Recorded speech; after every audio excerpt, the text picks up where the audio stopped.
Aging is as certain as the rising sun. From the moment we are born, life is a journey shaped by choices, experiences, and the relentless passage of time. But for many, the later years bring an unexpected sorrow, not merely from physical decline, but from a growing sense of invisibility. The very children once cradled with unwavering love may now seem distant, indifferent, or preoccupied with their own lives. The Buddha once said, "Attachment is the root of suffering." This profound teaching applies to many aspects of life, especially the ever-changing dynamics of family relationships. Growing old is not just about watching the body weaken. It is also about witnessing relationships shift in ways that test our inner peace. If you have ever felt neglected by your own children, those who once depended on you entirely, know this: the storm outside cannot disturb the still pond within unless you allow it. The teachings of Zen Buddhism offer a guiding light to navigate these emotional challenges with grace, wisdom, and serenity. This is the story of an elderly man's journey, a journey of self-discovery, acceptance, and transformation in the face of neglect. Through his experience, we will uncover life lessons that can help us find peace and empowerment, even when faced with heartache. James sat alone in his modest home, gazing out of the window as the afternoon sun cast long shadows across the floor. The once busy house was now quiet, except for the occasional ticking of the old clock on the wall. His children, whom he had spent decades nurturing, rarely visited. When they did, their words were brief, their attention divided between him and the glowing screens of their phones. Each time they left, James felt a familiar pang of longing. His mind swirled with questions. Did I not love them enough? Was I too strict or too lenient? Why do they no longer see me? One evening, as he sat in quiet meditation, a new thought surfaced, a question that struck him deeply. Am I seeking their respect to fill a void within myself? That moment became a turning point, an invitation to embark on an inner journey. Buddhism teaches that suffering arises from attachment, especially attachment to expectations. James had always believed that because he was their father, his children should honor and respect him. But was this belief bringing him peace, or was it the source of his pain? He recalled a lesson from a wise teacher. Let go of how life should be, and embrace it as it is. Sitting with this thought, James realized he was clinging to an image of how his children should behave, rather than accepting them as they were. This expectation had only brought him sorrow. If he truly wanted peace, he needed to release the idea of what should be and embrace what is. Instead of drowning in sadness, James turned inward with honesty. Have I truly lived in a way that inspires respect? Did I show them kindness and compassion, or did I only demand it from them? He thought back to his years as a parent. There were moments of love, sacrifice, and guidance, but also moments of impatience, anger, and neglect. He saw these memories clearly, but without judgment. He was not a perfect father, but he had done his best. By reflecting on both his strengths and his flaws, James found a new sense of self-awareness. He realized that respect is not something owed. It is something nurtured. As the days passed, James made a conscious effort to let go. Each evening, as the world outside grew quiet, he repeated a simple mantra. My children's actions are their own karma. My peace is my responsibility. At first, these words felt hollow, but with time, they became his anchor. He began to feel lighter, as if a weight had been lifted from his heart. Rather than waiting for his children to change, James chose to change himself. He stopped seeking validation from them and started cultivating peace within. One afternoon, while walking in the park, James noticed a young child learning to walk. The toddler stumbled, but their parents stood nearby, arms outstretched, ready to catch them. He smiled, remembering when his own children were that small. He realized then that love is not a transaction. It is a gift freely given without expectation. From that day forward, James decided to offer his love unconditionally. When his children visited, he greeted them warmly, regardless of their moods. When they didn't, he sent them silent blessings, wishing them happiness and peace. This shift in his mindset was subtle but powerful. He no longer loved with the hope of receiving love in return. He loved simply because it was in his nature to do so. Months passed. James' calm demeanor began to change the energy in his home. His children, initially puzzled by his newfound serenity, started to notice. One evening, his eldest son hesitated before leaving and finally asked, "You seem different, Dad. You're so peaceful. What changed?" James smiled gently. "I stopped waiting for the world to bring me peace and found it within myself." That response planted a seed in his son's heart. Over time, the visits became more frequent, not out of obligation, but from a genuine desire to be near him. James came to understand that respect, like a flower, cannot be forced to bloom. It must be nurtured with patience, kindness, and understanding. He also accepted that not every seed grows. Some of his children remained distant, caught up in their own lives. But this no longer troubled him. He had found contentment in the love he gave, regardless of whether it was returned. If you feel disrespected or ignored by your children, consider these lessons from James' journey. Reflect without judgment. Ask yourself, am I holding on to expectations that cause me suffering? Accept both your mistakes and your virtues with compassion.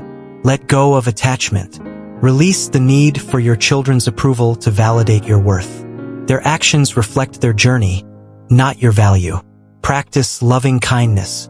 Offer love without expecting anything in return. Send blessings even to those who seem indifferent.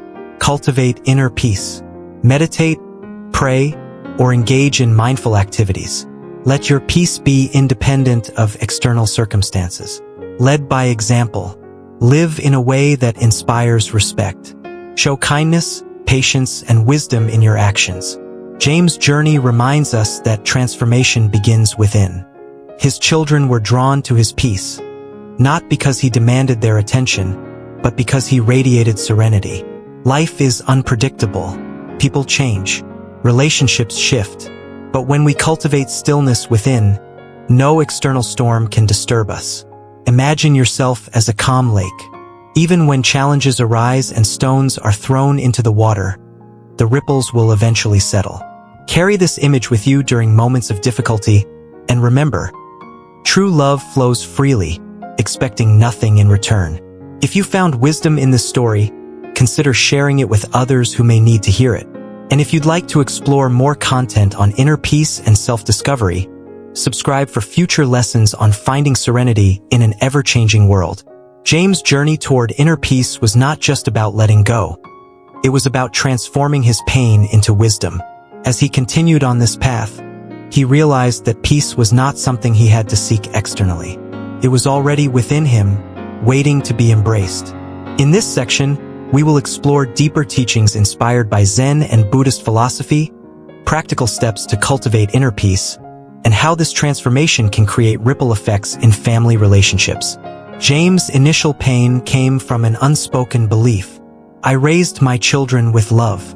They should naturally respect and care for me. But life doesn't always follow our expectations. Buddhism teaches that much of our suffering comes from trying to control things beyond our grasp. Other people, including our children, act according to their own experiences, perceptions, and karma. James realized that he had been trying to control how his children should behave, rather than accepting them as individuals with their own paths. He asked himself, am I trying to control something that is not mine to control? When he released this need for control, he found freedom. Instead of trying to mold his children's actions, he focused on what he could control: his own peace, his own happiness. Expectations are like fragile threads that tie us to disappointment.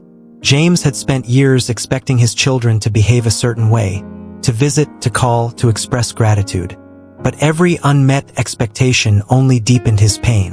One evening, while meditating, he reflected, what if I stopped expecting? What if I simply accepted what is? The thought was both terrifying and liberating. James decided to release these expectations. He would love his children without conditions. He would find joy in his own journey, regardless of whether his children reciprocated his love in the way he wished. This shift in mindset freed him. He no longer saw his children's behavior as a reflection of his worth. Instead, he saw it as their own journey, one that he had no control over, but could still send love toward. Non-attachment does not mean indifference. It means appreciating life without clinging to outcomes. James began practicing mindfulness every morning. He would sit quietly, focusing on his breath, and repeat a simple meditation. May I be happy. May I be peaceful. May I be free from suffering. May my children be happy. May they be peaceful. May they be free from suffering. He imagined holding a beautiful flower in his hands. Can I admire its beauty without fearing when it will wither? This practice helped James apply the same mindset to his relationships. He could cherish his children without fearing their absence. He could love them without demanding anything in return. And in doing so, he found peace. One day, James had an unexpected realization. If I only love my children when they meet my expectations, is that truly love? He thought back to when they were babies. He never expected gratitude for the sleepless nights or the sacrifices he made. He simply loved them because they existed. James decided to return to that kind of love, the kind that asks for nothing in return. When his children visited, he welcomed them with warmth. When they didn't, he sent them silent blessings. He replaced disappointment with gratitude. He no longer measured his children's worth by their actions. He loved them simply because they were a part of him, and that changed everything. As James continued his journey, something unexpected happened. His children, who had once been distant, began to notice a change in him. One evening, his eldest son lingered after dinner. "Dad, you seem so peaceful. What changed?" James smiled. "I stopped waiting for others to bring me peace. I found it within myself." His son was silent, but something shifted in his eyes. From that day on, his visits became more frequent, not out of obligation, but out of a genuine desire to be near his father. James' peace had become magnetic. Without ever asking for their love, he had drawn them back to him. One of the most powerful lessons in Zen is this: acceptance is not resignation. It is seeing reality clearly and responding with wisdom. James understood that while some of his children had reconnected, others might not. And that was okay. Not every seed grows. Not every relationship will heal. But he had made peace with that. Instead of waiting for love to come to him, he had chosen to become love itself. And in that choice, he had found true freedom. James' journey offers lessons for all of us. If you have ever felt neglected or disrespected, try these practices. Daily mindfulness practice. Spend a few minutes each day in quiet reflection. Focus on your breath and release attachments to expectations. Gratitude journal. Write down 3 things you are grateful for each day. This shifts your focus from what is missing to what is abundant. Acts of loving kindness. Perform small acts of kindness without expecting anything in return. A kind word, a thoughtful gesture, or silent blessings can transform relationships. Seek wisdom. Read or listen to teachings from Zen and Buddhist masters. Their insights provide guidance for navigating life's challenges. Connect with a supportive community. Surround yourself with like-minded individuals who value mindfulness and compassion. A supportive community reinforces these practices. James' story teaches us that we do not need others to complete us. Peace, love, and respect begin within. If you find yourself longing for love, ask yourself, am I seeking something externally that already exists within me? True love flows freely, expecting nothing in return. Inner peace is your birthright. Cultivate it, and it will transform not only your life, but the lives of those around you. Imagine yourself as a still lake. Even when stones, challenges, are thrown into the water, the ripples will eventually settle. Carry this image with you. No external storm can disturb your inner peace unless you allow it. If you found wisdom in this story, share it with someone who may need to hear it. And if you'd like more content on finding serenity in an ever-changing world, subscribe for future teachings. Together, we can walk this path of wisdom, peace, and unconditional love.